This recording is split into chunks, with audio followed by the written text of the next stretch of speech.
चलिए शुरू करते हैं विलियम वॉकर एटकिंसन की इस क्लासिक किताब the law of attraction in the thought world के सफर पर। लेकिन इससे पहले कि हम आगे बढ़ें, ऑथर हमसे कुछ कहना चाहते हैं और ये बात सुनना बहुत जरूरी है। वो कहते हैं कि मैं नहीं चाहता कि आप मेरे डिसाइपल या चेले बने। डिसाइपल तो बस पैरेट की तरह होते हैं जो कही हुई बात रिपीट करते रहते हैं। मैं चाहता हूं कि आप सब जो ये सुन रहे हैं वो अपने लीडर खुद बने। किसी के कदमों में बैठने वाली बात मुझे बिल्कुल पसंद नहीं। हाँ, मैं किसी टीचर को सुनने के लिए तैयार हूं और उनकी टीचिंग से वो सच निकालने के लिए तैयार हूं जिसके लिए मेरा मन रेडी है। लेकिन मैं किसी बात को इसलिए सच नहीं मानूंगा क्योंकि किसी और ने कहा है। मैं उसे इसलिए सच मानूंगा क्योंकि मेरा मन, मेरी अंतरात्मा उसे पहचानती है। सच तो एक ही सोर्स से आता है और वो सबके लिए अवेलेबल है। हम सब बस फेलो स्टूडेंट्स हैं, बस इतना ही। तो इस किताब को एक गाइड की तरह देखें, एक दोस्त की तरह जो आपको रास्ता दिखा रहा है, लेकिन चलना आपको खुद है, अपने पैरों पर। तो चलिए इसी सेल्फ डिपेंडेंट माइंडसेट के साथ ऑथर के वर्किंग क्रीड को समझते हैं। ये वो प्रिंसिपल्स हैं जिनके ऊपर ये पूरी किताब बेस्ड है। ऑथर कहते हैं, आई बिलीव कि इंसान के मन में सबसे बड़ी शक्ति है, कि थॉट यानी विचार एनर्जी का सबसे पावरफुल मैनिफेस्टेशन है। आई बिलीव कि जो इंसान थॉट फोर्स का इस्तेमाल समझ जाता है वो खुद को जैसा चाहे वैसा बना सकता है। आई बिलीव कि सिर्फ आपका शरीर ही नहीं, आप अपने एनवायरनमेंट, अपनी किस्मत, अपने हालात सब कुछ बदल सकते हैं, नेगेटिव सोच की जगह पॉजिटिव सोच लाकर। मैं जानता हूं कि I can and I will वाला एटीट्यूड इंसान को उस सक्सेस तक ले जा सकता है जो आई कांट प्लेन वाले इंसान को एक चमत्कार जैसा लगेगा। आई बिलीव कि थॉट्स आर थिंग्स, सोच चीजें हैं, और थॉट वर्ल्ड में लॉ ऑफ अट्रैक्शन उन्हीं चीजों को आपकी तरफ खींचेगा जिससे आप चाहते हैं या जिससे आप डरते हैं। आई बिलीव कि हर इंसान में अच्छाई है, हमें बस उसकी मदद करनी है उसे बाहर लाने में। और आखिर में आई बिलीव कि सबसे बड़ी खुशी उस अनंत शक्ति द एब्सोल्यूट के सामने एक बच्चे जैसा विश्वास रखने में है। जैसे एक बच्चा अपने पेरेंट का हाथ पकड़ता है बिना किसी डाउट के और कहता है, आप मुझे रास्ता दिखाओ। तो इस मजबूत नींव के साथ चलिए पहले चैप्टर में डाइव करते हैं, the law of attraction in the thought world. ये यूनिवर्स एक लॉ से चलता है, एक महान लॉ। उसके रूप अलग अलग हो सकते हैं लेकिन आखिर में लॉ एक ही है। हम कुछ चीजों से तो परिचित हैं, जैसे लॉ ऑफ ग्रेविटेशन, लेकिन हम उसी की तरह एक और पावरफुल लॉ को नजरअंदाज कर देते हैं, the law of attraction in the thought world. हम मानते हैं कि एक लॉ है जो एटम्स को जोड़ कर रखता है, जो चीजों को जमीन की तरफ खींचता है, जो प्लैनेट्स को उनकी जगह पर रखता है। लेकिन हम उस शक्तिशाली लॉ की तरफ आंखें बंद कर लेते हैं जो हमारी तरफ उन चीजों को खींचता है जिन्हें हम चाहते हैं या जिनसे हम डरते हैं। यही वो लॉ है जो हमारी जिंदगी बनाता या बिगाड़ता है। जब हम ये समझने लगेंगे कि थॉट यानी सोच एक फोर्स है, एक एनर्जी है जिसमें एक चुंबक की जैसी आकर्षण शक्ति है, तब हमें वो सब चीजें समझ आने लगेंगी जो अब तक हमारे लिए अंधेरे में थी। जब हम सोचते हैं तो हम एक बहुत ही सूक्ष्म सब्सटेंस की वाइब्रेशंस भेजते हैं। ये वाइब्रेशंस उतनी ही रियल हैं जितनी लाइट, हीट या इलेक्ट्रिसिटी की वाइब्रेशंस। सिर्फ इसलिए कि हमारी 5 सेंसेस इन्हें पकड़ नहीं सकती, इसका मतलब ये नहीं कि ये एग्जिस्ट नहीं करती। एक पावरफुल मैग्नेट इतनी फोर्स भेज सकता है कि वो 100 पाउंड के स्टील के टुकड़े को अपनी तरफ खींच ले, लेकिन हम उस फोर्स को ना देख सकते हैं, ना सुन सकते हैं, ना टेस्ट, स्मेल या फील कर सकते हैं। थॉट वाइब्रेशंस भी ऐसी ही हैं। हाँ, ऐसे केसेस जरूर हैं जहां कुछ सेंसिटिव लोगों ने इन पावरफुल थॉट वेव्स को महसूस किया है, और हम में से बहुत लोग ये कह सकते हैं कि हमने दूसरों के थॉट वाइब्रेशंस को महसूस किया है, चाहे वो हमारे सामने हो या दूर। टेलीपैथी कोई कहानी नहीं है। लाइट और हीट की वाइब्रेशंस थॉट की वाइब्रेशन से काफी कम इंटेंसिटी की होती हैं। फर्क सिर्फ रेट ऑफ वाइब्रेशन का है। साइंस भी इस पर रोशनी डालती है। प्रोफेसर एलिशा ग्रे कहते हैं कि ये सोचने में कितना कुछ है कि ऐसी साउंड वेव्स एग्जिस्ट करती हैं जिन्हें कोई इंसानी कान नहीं सुन सकता, और लाइट की ऐसी कलर वेव्स हैं जिन्हें कोई आंख नहीं देख सकता। वो कहते हैं कि 40,000 वाइब्रेशंस पर सेकंड और 400 ट्रिलियन वाइब्रेशंस पर सेकंड के बीच एक बहुत बड़ा साउंडलेस स्पेस है। एक पूरी दुनिया हो सकती है उस गैप में, और हमारे थॉट्स थिंग्स हैं, चीजें हैं। ये स्टेटमेंट हमने कई बार सुना है लेकिन इसकी गहराई को नहीं समझा। अगर हम इसकी सच्चाई को पूरी तरह समझ लें तो हम इस अद्भुत पावर थॉट फोर्स को वैसे ही इस्तेमाल कर पाएंगे जैसे हम एनर्जी की दूसरे फॉर्म्स को करते हैं। हम हर वक्त कॉन्शियसली या अनकॉन्शियसली अलग अलग इंटेंसिटी के थॉट्स भेज रहे हैं, और हम उन्हीं थॉट्स के परिणाम भुगत रहे हैं। हमारी थॉट वेव्स सिर्फ हमें और दूसरों को प्रभावित नहीं करती, उनमें एक ड्राइंग पावर है। वो हमारी तरफ दूसरों के थॉट्स, चीज़ें, हालात, लोग, यहाँ तक कि लक को भी अट्रैक्ट करती हैं। और ये सब हमारे मन में चल रही सबसे डोमिनेंट सोच के कैरेक्टर पर डिपेंड करता है। प्यार के थॉट्स प्यार को अट्रैक्ट करेंगे। गुस्से, नफरत, जलन के थॉट्स दूसरों के मन से निकल रहे वैसे ही गंदे थॉट्स के झुंड को आपकी तरफ खींचेगा। Like attracts like in the thought world. जैसा बोएंगे वैसा काटेंगे। एक स्ट्रॉन्ग थॉट या एक थॉट जिसे लंबे समय तक सोचा गया है, वो हमें करस्पॉन्डिंग थॉट वेव्स के लिए एक सेंटर ऑफ अट्रैक्शन बना देगा। जिस इंसान का मन प्यार से भरा हुआ है, उसे हर तरफ प्यार दिखता है और वो दूसरों के प्यार को अट्रैक्ट करता है। और जिस इंसान के दिल में नफरत है, उसे उतनी नफरत मिलती है जितनी वो सह सके। जो इंसान लड़ाई के बारे में सोचता है, उसे अक्सर उतनी लड़ाई मिल जाती है जितनी वो चाहता है। हर किसी को वही मिलता है जिसके लिए वो माइंड के वायरलेस टेलीग्राफी पर कॉल करता है। इसलिए थॉट अट्रैक्शन का यह मामला बहुत सीरियस है। जब आप इसके बारे में सोचेंगे तो आप देखेंगे कि एक इंसान अपने हालात खुद बनाता है, भले ही वो इसके लिए दूसरों को ब्लेम करता रहे। तो अब हम क्या करें? हम अब एक नए दौर में एंटर कर रहे हैं, साइकिक पावर के दौर में। एनर्जी के इस फील्ड के भी अपने स्थापित लॉज हैं और हमें उन्हें समझना होगा। आने वाले समय में मैं आपको इन्हीं प्रिंसिपल्स के बारे में और गहराई से बताऊंगा, ताकि आप इस ग्रेट पावर का इस्तेमाल सही और अच्छे कामों के लिए कर सकें। जैसे एक पत्थर पानी में फेंकने से लहरें बनती हैं जो हर दिशा में फैलती हैं, वैसे ही थॉट माइंड के महासागर में लहरें पैदा करता है। लेकिन एक फर्क है, पानी की लहरें सिर्फ एक लेवल प्लेन पर चलती हैं, जबकि थॉट वेव्स एक कॉमन सेंटर से हर दिशा में फैलती हैं, जैसे सूरज की किरणें। जैसे हम यहाँ धरती पर हवा के समुद्र से घिरे हैं, वैसे ही हम एक माइंड के महासागर से घिरे हैं। हमारी थॉट वेव्स इस विशाल मेंटल ईथर में ट्रैवल करती हैं। इन थॉट वेव्स में एक और क्वालिटी होती है, ये खुद को रिप्रोड्यूस कर सकती हैं। जैसे वायलिन का एक नोट पास रखे कांच के ग्लास को वाइब्रेट करा के सिंक करवा सकता है, वैसे ही एक स्ट्रांग थॉट उन माइंड्स में सिमिलर वाइब्रेशंस पैदा कर सकता है जो उसे रिसीव करने के लिए अट्यून्ड है। हमें जो स्ट्रे थॉट्स आते हैं, वो अक्सर किसी और के भेजे गए स्ट्रांग थॉट का रिफ्लेक्शन या आंसरिंग वाइब्रेशन होता है। लेकिन जब तक हमारा माइंड उसे रिसीव करने के लिए ट्यून्ड ना हो, वो थॉट हमें अफेक्ट नहीं करेगा। अगर हम ऊंचे और महान विचार सोचते हैं, तो हमारा माइंड एक सर्टेन की नोट, एक सर्टेन फ्रीक्वेंसी हासिल कर लेता है। और एक बार ये की नोट सेट हो जाए, तो हम उन दूसरे माइंड्स की वाइब्रेशंस को पकड़ने लगते हैं जो सेम फ्रीक्वेंसी पर हैं। इसके विपरीत अगर हम नेगेटिव कैरेक्टर के थॉट सोचने की आदत डाल लें, तो हम जल्द ही उन हजारों लोगों के लो ऑर्डर थॉट्स को इको करने लगेंगे जो वैसा ही सोच रहे हैं। हम ज्यादातर वही हैं जो हमने खुद को सोच सोचकर बनाया है। बाकी का हिस्सा दूसरों के सजेशंस और थॉट्स से बनता है। लेकिन हमारा जनरल मेंटल एटीट्यूड ये डिसाइड करता है कि हम दूसरों से किस तरह के थॉट वेव्स रिसीव करेंगे। हम सिर्फ वही थॉट्स रिसीव करते हैं जो हमारे मेंटल अट्यूनमेंट से करस्पॉन्ड करते हैं। हमारे माइंड की पिच के कई डिग्रीज होते हैं, सबसे हाई पॉजिटिव नोट से लेकर सबसे लो नेगेटिव नोट तक। जब आपका माइंड पॉजिटिव लाइंस पर ऑपरेट करता है, तो आप स्ट्रांग, चीयरफुल, कॉन्फिडेंट और करेजियस फील करते हैं। आप अपना काम अच्छे से कर पाते हैं और आप स्ट्रांग पॉजिटिव थॉट भेजते हैं जो दूसरों को आपके साथ कोऑपरेट करने के लिए प्रेरित करता है। और जब आप मेंटल कीबोर्ड के एक्सट्रीम नेगेटिव एंड पर होते हैं, तो आप डिप्रेस्ड, वीक और डरा हुआ महसूस करते हैं। आप प्रोग्रेस नहीं कर पाते। कुछ लोगों में पॉजिटिव एलिमेंट ज़्यादा होता है, कुछ में नेगेटिव। जब दो लोग मिलते हैं तो एक साइलेंट मेंटल कॉन्फ्लिक्ट होता है, जिसमें उनके माइंड्स एक दूसरे की पॉजिटिवनेस को टेस्ट करते हैं और एक दूसरे के प्रति अपनी रिलेटिव पोजीशन फिक्स करते हैं। लेकिन याद रखें, आपके पास विल की कोशिश से अपने मन के की नोट को पॉजिटिव पिच तक बढ़ाने की पावर है। नेगेटिव प्लेन पर पॉजिटिव प्लेन से ज़्यादा लोग हैं, इसलिए हमारे मेंटल एटमॉस्फेयर में नेगेटिव थॉट वाइब्रेशंस आता है। लेकिन खुशी की बात यह है कि एक पॉजिटिव थॉट एक नेगेटिव थॉट से अनंत गुना पावरफुल है। अगर हम विल पावर से खुद को एक हायर मेंटल की पर ले आते हैं, तो हम डिप्रेसिंग थॉट्स को शट आउट कर सकते हैं। मेंटल साइंस में जो एफर्मेशंस और ऑटो सजेशंस यूज होते हैं, उनका एक सीक्रेट यही है। एफर्मेशंस के दो फायदे हैं। 1, वो हमारे अंदर नए मेंटल एटीट्यूड एस्टैब्लिश करते हैं। 2, वो हमारे मेंटल कीमोड को रेस करते हैं ताकि हमें दूसरे लोगों के पॉजिटिव थॉट वेव्स का फायदा मिल सके। हम माने या ना माने, हम लगातार एफर्मेशंस कर रहे हैं। जो इंसान कहता है कि वो कोई काम कर सकता है और करेगा, वो अपने अंदर उस काम को करने के लिए ज़रूरी क्वालिटीज़ डेवलप करेगा। और जो कहता है या महसूस करता है कि वो फेल होने वाला है, वो अपने सबकॉन्शियस से आने वाले उन थॉट्स को दबा देगा जो उसकी मदद करने वाले थे, और साथ ही वो खुद को दुनिया के फेलियर थॉट के साथ ट्यून कर लेगा।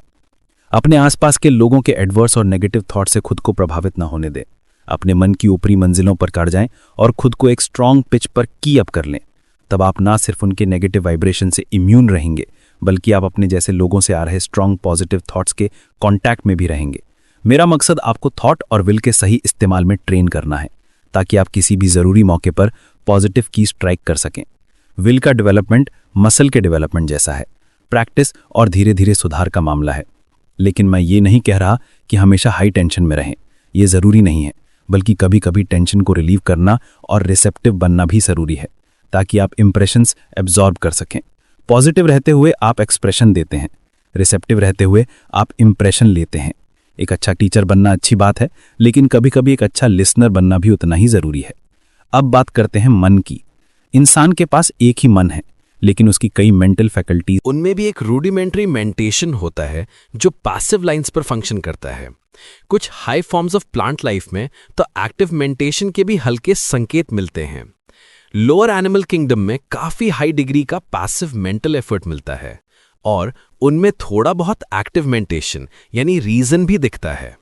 एक इंटेलिजेंट एनिमल का वोल्यूशनल मेंटेशन कभी-कभी लोअर टाइप के इंसान या एक बच्चे जितना ही हाई होता है। इंसान इस प्लैनेट पर लाइफ का सबसे हाई टाइप, सबसे हाई फॉर्म का पैसिव मेंटेशन दिखाता है और लोअर एनिमल से कहीं ज्यादा डेवलप्ड एक्टिव मेंटेशन। फिर भी अलग अलग इंसानों में इसकी पावर अलग अलग होती है। ये पावर कल्चर या एजुकेशन पर डिपेंड नहीं करती। मेंटल कल्चर और मेंटल डेवलपमेंट दो अलग चीजें हैं। कई लोग एक्टिव मेंटेशन से थक जाते हैं और उन्हें आसान ऑटोमेटिक पैसिव मेंटल प्रोसेस ज्यादा आसान लगता है। वो चाहते हैं कि दूसरे लोग उनके लिए सोचें। वो ह्यूमन शीप से ज्यादा कुछ नहीं है। एवोल्यूशन का ये लॉ अभी भी चल रहा है और इंसान अपने मन की नई शक्तियां डेवलप कर रहा है। ये शक्तियां पहले पैसिव एफर्ट के रूप में मैनिफेस्ट होती हैं। कुछ लोगों ने इन नई फैकल्टीज को काफी हद तक डेवलप कर लिया है और बहुत जल्द इंसान इन्हें एक्टिव फंक्शंस के रूप में इस्तेमाल कर पाएगा। आप अपने मन को विल के प्रति और अमेंडेबल यानी आज्ञाकारी बना सकते हैं प्रैक्टिस के थ्रू। जिसे हम स्ट्रेंथनिंग ऑफ द विल कहते हैं, वो असल में मन को ट्रेन करना है ताकि वो अंदर की पावर को पहचान सके और अब्सॉर्ब कर सके। आपकी विल पहले से ही स्ट्रांग है, उसे स्ट्रेंथनिंग की जरूरत नहीं है, आपके मन को ट्रेनिंग की जरूरत है। विल तो आई एम का मैनिफेस्टेशन है। जो इंसान अपने मेंटल बीइंग के लॉस को समझता है, वो अपनी छिपी हुई शक्तियों को डेवलप करता है और उन्हें इंटेलिजेंटली इस्तेमाल करता है। वो जानता है कि उसके अंदर का असली इंसान ही मास्टर है, जिसके लिए एक्टिव और पैसिव फंक्शंस सिर्फ टूल्स हैं। उसने डर को भगा दिया है और आज़ादी पा ली है। उसने खुद को पा लिया है। उसने आई एम का सीक्रेट जान लिया है। अब आते हैं माइंड बिल्डिंग पर। इंसान अपने मन को बना सकता है जैसा वो चाहे वैसा। हम सब हर घंटे कॉन्शियसली या अनकॉन्शियसली माइंड बिल्डिंग कर रहे हैं। ज्यादातर लोग ये काम अनकॉन्शियसली कर रहे हैं, लेकिन जिन्होंने थोड़ा गहराई से देखा है, उन्होंने ये मामला अपने हाथ में ले लिया है और वो अपनी मेंटालिटी के कॉन्शियस क्रिएटर्स बन गए हैं। अब वो दूसरों के सजेशंस के अधीन नहीं है, बल्कि खुद के मास्टर बन गए हैं। वो आई को असर्ट करते हैं। ये आई ही मन का राजा है और जिसे हम विल कहते हैं, वो आई का इंस्ट्रूमेंट है। लेकिन इससे पहले कि कोई इंसान आई को उसकी पूरी शक्ति में असर्ट कर सके, उसे पहले अपने सबऑर्डिनेट पार्ट्स यानी लोअर सेल्फ पर पूरी मास्टरी हासिल करनी होगी। सोचिए, एक इंसान जो अपने मूड्स, पैशंस, एनिमल एपेटाइट्स का गुलाम है, वो कैसे विल के बेनिफिट्स क्लेम कर सकता है? मैं सेल्फ मास्टरी की बात कर रहा हूं। जब तक हम अपने सेल्फ के लोअर पोर्शंस को हमें ऑर्डर देने देते हैं, हम गुलाम हैं। जब आई अपने सिंहासन पर बैठता है और राजदंड उठाता है, तभी आदेश स्थापित होता है। आप किसी भी इमोशन, एपेटाइट या पैशन पर मास्टरी हासिल कर सकते हैं विल के असर्शन से। आप डर को पीछे जाने का ऑर्डर दे सकते हैं, जेलसी को अपनी नजरों से दूर जाने को कह सकते हैं, गुस्से को छुप जाने को कह सकते हैं, चिंता को परेशान करना बंद करने को कह सकते हैं। आप अपने मेंटल किंगडम में शांति और व्यवस्था स्थापित कर सकते हैं अगर आप आदेश दें और उसके पालन पर जोर दें। पहली लड़ाई रियल सेल्फ द्वारा लेसर सेल्फ की जीत है। एक एफर्मेशन है जो आप यूज कर सकते हैं, I am asserting the mastery of my real self. इन शब्दों को दिन में कम से कम हर घंटे पूरी तरह पॉजिटिव होकर रिपीट करें, खासकर जब आप ऐसे हालात का सामना करें जहां आपको लेसर सेल्फ के हिसाब से एक्ट करने का टेम्पटेशन हो। रात को सोने से पहले भी इसे रिपीट करें, लेकिन शब्दों के पीछे जो थॉट है उसे जरूर महसूस करें। रियल सेल्फ की मेंटल इमेज बनाएं जो आपके माइंड के लोअर प्लेन्स पर मास्टरी कर रहा है। आपको एक नए थॉट का इन्फ्लक्स महसूस होगा।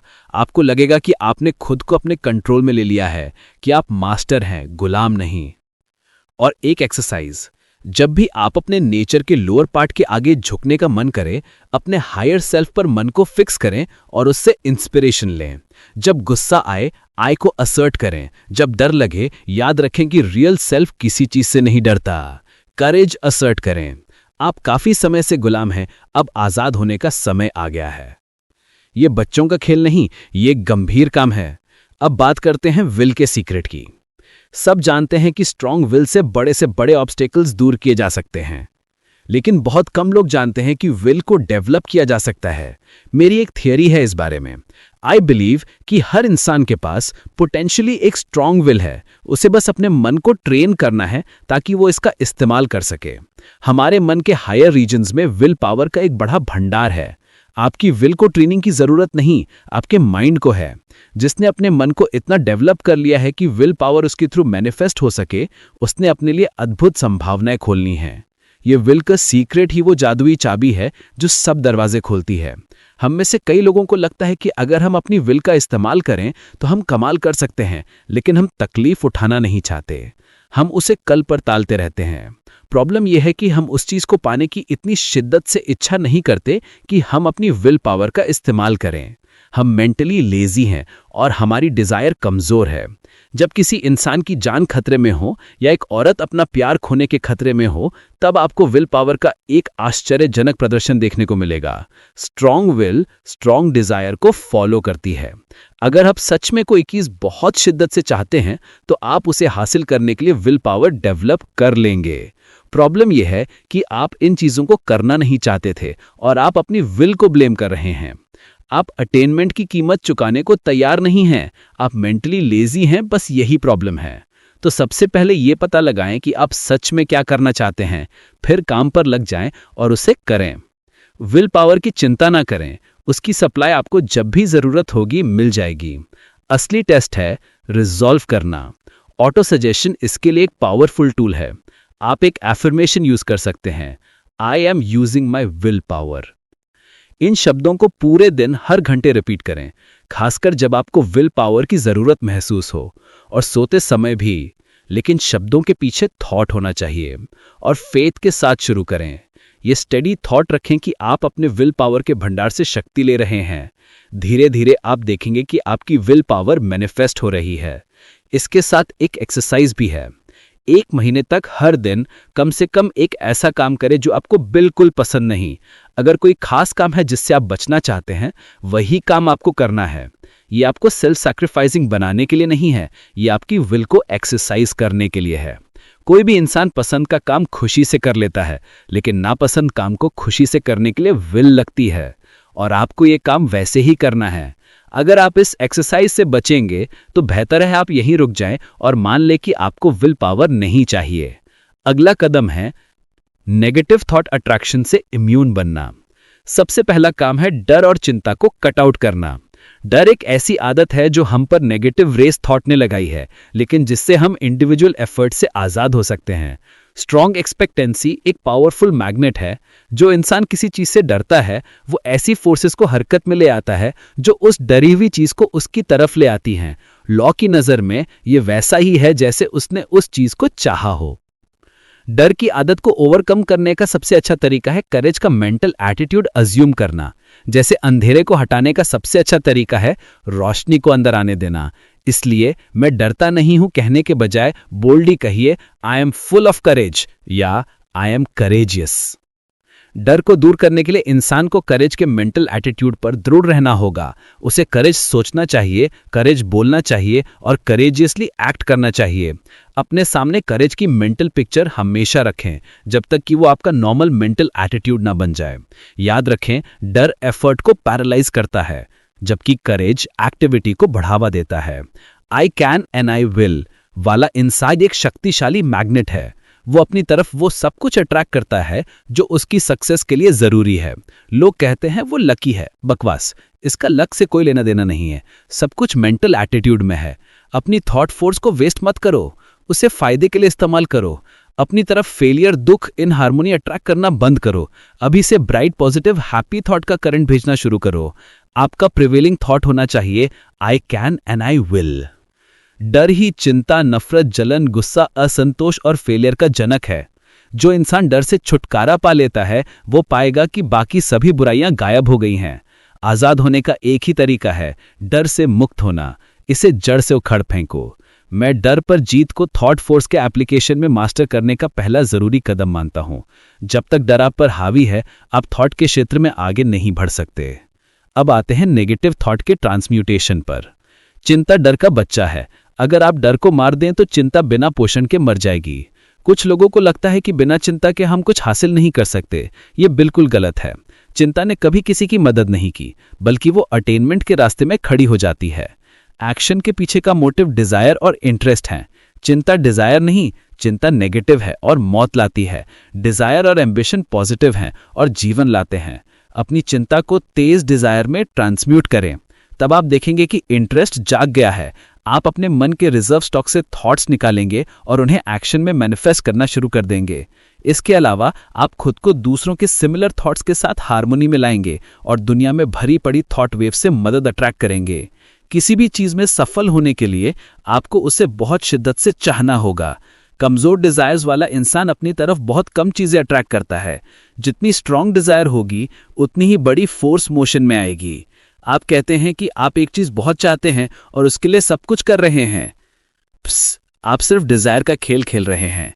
क्या आप उस चीज को या तो मुश्किल गायब हो जाती हैं या हमें उससे ओवरकम करने के साधन मिल जाते हैं। ये कोई कल्पना नहीं है, ये एक शक्तिशाली लॉ का काम है। हम जिन चीजों की चिंता करते हैं उनमें से 90% तो कभी होती ही नहीं और बाकी का 10% इतनी माइल्ड फॉर्म में होती हैं कि हम उन्हें आसानी से हैंडल कर लेते हैं। तो फ्यूचर की ट्रबल्स के बारे में चिंता करके अपनी रिजर्व एनर्जी वेस्ट करने का क्या फायदा? बेहतर है कि आप ऑब्जेक्शनेबल थॉट से लड़ने के बजाय उनके ऑपोजिट कैरेक्टर के थॉट्स पर कॉन्सेंट्रेट करना सीखें और आप प्रॉब्लम सॉल्व कर लेंगे। आपके थॉट्स या तो आपके वफादार सेवक हैं या अत्याचारी मालिक, ये आप पर डिपेंड करता है। आपके पास कंट्रोल है। हमारा कुछ बेस्ट मेंटल वर्क तब होता है जब हमारी कॉन्शियस मेंटालिटी रेस्ट पर होती है। जब हम सुबह उठते हैं तो हम पाते हैं कि मुश्किल प्रॉब्लम्स रात में हमारे लिए सॉल्व हो गई हैं। आपका मन आपको आपके भले के लिए दिया गया है, आपका इस्तेमाल करने के लिए नहीं।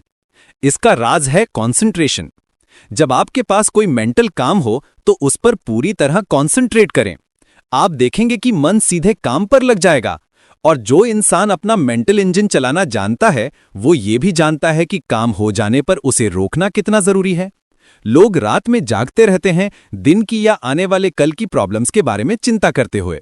अपने मन को स्लो डाउन करना उतना ही आसान है जितना एक इंजन को। इसका सबसे अच्छा तरीका है किसी और चीज के बारे में सोचना। किसी ऑब्जेक्शनेबल थॉट से लड़ने का कोई फायदा नहीं, उसको जाने दो। अपने मन को किसी बिल्कुल अलग चीज पर फिक्स करो।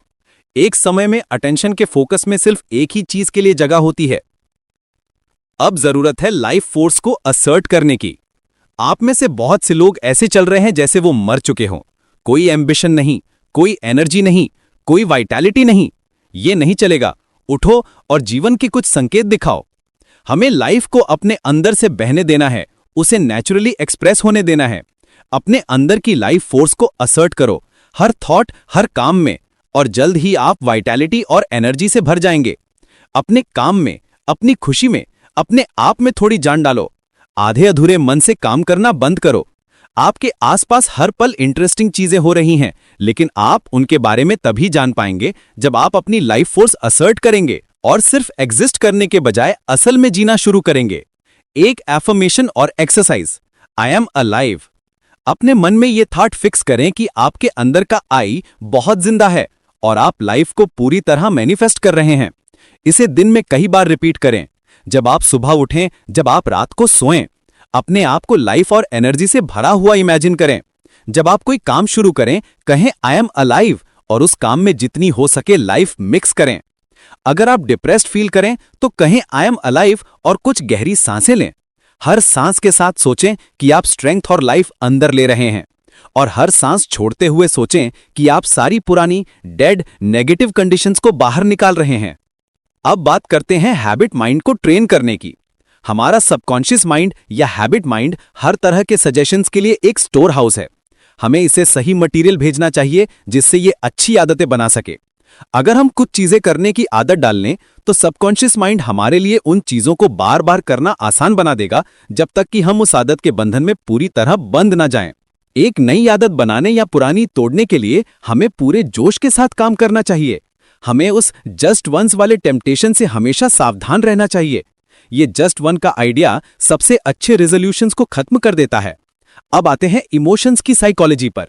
लोग सोचते हैं कि इमोशंस आदत से अलग हैं, लेकिन दोनों ही आदत पर निर्भर हैं। आप अपने इमोशंस को दबा सकते हैं, बढ़ा सकते हैं, डेवलप कर सकते हैं और बदल सकते हैं। साइकोलॉजी का एक एक्सियम है कि इमोशंस डीपन बाय रेपिटेशन। अगर आप एक फीलिंग को खुद पर पूरी तरह हावी होने देते हैं तो आपके लिए दूसरी बार उस इमोशन के आगे झुकना और आसान हो जाएगा, जैसे जेलसी, गुस्सा, चिंता या फॉल्ट फाइंडिंग की आदत। ये सब छोटी शुरुआत से बढ़ते हैं और हर बार जब आप इनमें इंडल्ज करते हैं ये और मजबूत हो जाते हैं। अगर आप इन आदतों को खत्म करना चाहते हैं तो दो तरीके हैं। पहला ये कि जब भी आप खुद को एक नेगेटिव थॉट में पाएं तो उसे जोर से कहें गेट आउट। दूसरा और बेहतर तरीका है उस फीलिंग को कल्टीवेट करना जो उसके ठीक ऑपोजिट हो, जिसे आप मिटाना चाहते हैं। इसके लिए हमें नए ब्रेन सेल्स डेवलप करने होंगे। हम अपने इमोशंस के गुलाम नहीं, मास्टर हैं। हम खुद को बदल सकते हैं, अपने पूरे नेचर को चेंज कर सकते हैं। ब्रेन एक म्यूजिकल इंस्ट्रूमेंट की तरह है जिसके मिलियंस ऑफ कीज हैं। हम कुछ कीज ज्यादा इस्तेमाल करते हैं और कुछ बिल्कुल नहीं। हम millions of unused brain cells के साथ बैठे हैं जो हमारी कल्टीवेशन का इंतजार कर रहे हैं। नेगेटिव थॉट्स को ओवरकम करने का सबसे बेहतर तरीका है पॉजिटिव थॉट्स को कल्टीवेट करना। पॉजिटिव थॉट्स सबसे मजबूत पौधा है और समय के साथ वो नेगेटिव पौधे को जरूरी पोषण से वंचित करके मार देगा। फॉर इंस्टेंस, अगर आप लोगों से नफरत करते हैं तो इसे ओवरकम करने का सबसे बेहतर तरीका है लव को कल्टीवेट करना। लव सोचें और उसे एक्ट आउट करें। अगर आप ब्लूज की तरफ इंक्लाइंड हैं तो एक मुस्कान और चीयरफुल व्यू कल्टीवेट करें। अपने होठों के कोनों को ऊपर की तरफ रखें। अब बात करते हैं डिजायर फोर्स की। एक चीज को हासिल करने के लिए जरूरी है कि मन उसके प्यार में पड़ जाए। आपको उस चीज से प्यार करना होगा जिसे आप हासिल करना चाहते हैं। इसका मतलब ये नहीं कि आप मोनोमेनियाक बन जाएं, लेकिन आपको उस चीज पर इतना सेट होना होगा कि बाकी सब सेकेंडरी लगे। सक्सेस जेलस होती है, वो इंसान का पूरा अफेक्शन मांगती है। मेंटल फोर्स सबसे अच्छा तब काम करती है जब वो कॉन्सेंट्रेटेड हो। आपको अपनी डिजायर्ड चीज को अपना बेस्ट और अर्नेस्ट थॉट देना होगा। मन सबकॉन्शियस प्लेन पर काम करता है, हमेशा रूलिंग पैशन या डिजायर की लाइंस पर। अगर आप अपनी थॉट फोर्स को स्कैटर करेंगे तो सबकॉन्शियस माइंड नहीं जान पाएगा कि आपको कैसे खुश करना है और आप उस पावरफुल अट्रैक्शन करंट से बाहर निकल जाएंगे। इसलिए अपनी डिजायर को फ्रेश और एक्टिव रखें, उसको बिना किसी कॉन्फ्लिक्टिंग डिजायर्स के इंटरफेरेंस के काम करने दें। एक समय में एक ही चीज से प्यार करें। Don't be a mental polygamist. अब आते हैं द ग्रेट डायनेमिक फोर्सेस पर।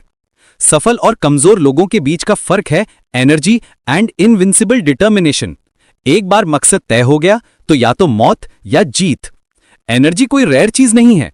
बहुत से लोगों में एनर्जी भरी होती है, लेकिन उनमें कंसंट्रेशन की कमी होती है। उनमें उस इनविंसिबल डिटर्मिनेशन की कमी होती है। हर किसी के अंदर एक जायंट विल है, लेकिन हम में से ज्यादातर लोग उसका इस्तेमाल करने में आलसी हैं। हम खुद को उस पॉइंट तक नहीं ले जा पाते जहां हम सच में कह सकें I will. Energy and invincible determination, इन शब्दों को याद कर लें, इन्हें अपने मन में उतार लें। ये आपके लिए एक कांस्टेंट इंस्पिरेशन बनेंगे। एक और बात, जो लोग सफल हुए हैं वो आपसे या मुझसे बहुत अलग नहीं हैं। फर्क बस इतना है कि वो अपने अंदर के मटेरियल को इस्तेमाल करना जानते हैं, जबकि बाकी लोग नहीं। वो खुद पर विश्वास करते हैं और अपनी एनर्जी वेस्ट नहीं करते। वो उसे अपने सामने के काम पर कॉन्सेंट्रेट करते हैं। इसलिए खुद को कम मत आंकिए और दूसरों को ज्यादा नहीं। ये रियलाइज करें कि आप अच्छे स्टफ से बने हैं और आपके मन के अंदर बहुत सी अच्छी चीजें बंद हैं। उन्हें अनफोल्ड करें, क्लेमिंग योर ओन। अपनी चीजों पर दावा करना, कुछ भी आपके लिए टू गुड नहीं है, चाहे वो कितनी भी बड़ी चीज क्यों ना हो। आप बेस्ट के हकदार हैं, क्योंकि ये आपका डायरेक्ट इनहेरिटेंस है। तो मांगने से मत डरो, डिमांड करो और लो। दुनिया की अच्छी चीजें सभी के लिए हैं, लेकिन वो सिर्फ उन लोगों के पास आती हैं जो ये पहचानते हैं कि वो उनका हक है और जो उन्हें लेने के लिए हिम्मत रखते हैं। अगर आप कहते रहेंगे oh it's too good for me, तो लॉ आपको आपके शब्दों पर ले लेगा। अगर आप कहेंगे मैं बेस्ट के लायक हूं, तो लॉ कहेगा ये सही है, इसे सब कुछ दे दो। आप क्या हैं? आप द होल थिंग के एक मैनिफेस्टेशन है, या आप इनफाइनाइट के बच्चे हैं। आप सब के वारिस हैं, तो आप जो भी मांग रहे हैं वो आप अपना ही मांग रहे हैं। Strong Dzire, confident expectation, courage in action, ये चीजें आपके पास आपकी चीजें लाती हैं। ये हम्बल होने का बिजनेस मुझे पसंद नहीं, इसकी कोई सेंस नहीं है। अपने सर को ऊपर उठाओ और दुनिया को आंखों में आंखें डालकर देखो। डरने की कोई बात नहीं। आसपास की चीजें ईश्वर के किंडरगार्टन के खिलौने हैं, उनसे खेलो, उनसे सीखो, लेकिन ये याद रखो कि ये सिर्फ खिलौने हैं। जब अगली क्लास में जाने का समय आए तो इन्हें छोड़ने के लिए तैयार रहो। आखिर में यह समझना जरूरी है कि यह सब लॉ है, चांस नहीं। मैंने एक आदमी से बात की जो कहता था कि सब कुछ लक का मामला है। उसने कहा कि उसकी किस्मत हमेशा खराब रहती है, वो जिस चीज को हाथ लगाता है वो गलत हो जाती है। वो हमेशा यही एक्सपेक्ट करता था। वो ये देखने में फेल हो गया कि अपनी इस बात से वो लॉ ऑफ अट्रैक्शन के पक्ष में ही सबसे बड़ा सबूत दे रहा था। वो हमेशा इल्लक एक्सपेक्ट करता था और चीजें उसके एक्सपेक्टेशन के हिसाब से ही होती थीं। एक स्ट्रांग बिलीफ उतना ही प्रभावशाली है जितना एक स्ट्रांग विश। सफल आदमी खुद पर विश्वास रखता है और अपनी आखिरी सफलता पर विश्वास रखता है। वो जानता है कि वो आखिर में वहां पहुंच जाएगा। और जो इंसान लगातार ये विश्वास करता है कि वो फेल होने वाला है, वो हमेशा फेल होगा। उसके हर काम, हर थॉट में फेलियर का रंग होता है। लोग उसके स्पिरिट को पकड़ लेते हैं और उस पर भरोसा नहीं करते। चांस जैसी कोई चीज नहीं है, हर जगह लॉ है। जो भी होता है लॉ के ऑपरेशन से होता है। प्लान और पर्पस, कॉज और इफेक्ट। आपकी लाइफ भी चांस का नतीजा नहीं है, लॉ यहां भी है। आपके थॉट्स रियल चीजें हैं, वो आपसे हर दिशा में निकलते हैं, अपने जैसे थॉट से मिलते हैं, अलग थॉट्स का विरोध करते हैं, और आपका मन दूसरों के थॉट्स को अट्रैक्ट करता है, लेकिन सिर्फ उन थॉट्स को जो उसके अपने थॉट्स के साथ हार्मनी में है। Like attracts like. अपने मन को करेज, कॉन्फिडेंस, स्ट्रेंथ और सक्सेस की कीनोट पर सेट करें। आप अपने जैसे थॉट्स, अपने जैसे लोग और ऐसी चीजें अट्रैक्ट करेंगे जो इस मेंटल ट्यून में फिट होंगी। लॉ के ऑपरेशन के साथ मिल जाइए, उसके करंट में आ जाइए, अपना संतुलन बनाए रखिए, सही वाइब्रेशंस में आ जाइए। आप लॉ के थपेड़ों से थक चुके होंगे, अब उसके साथ हार्मनी में आ जाइए।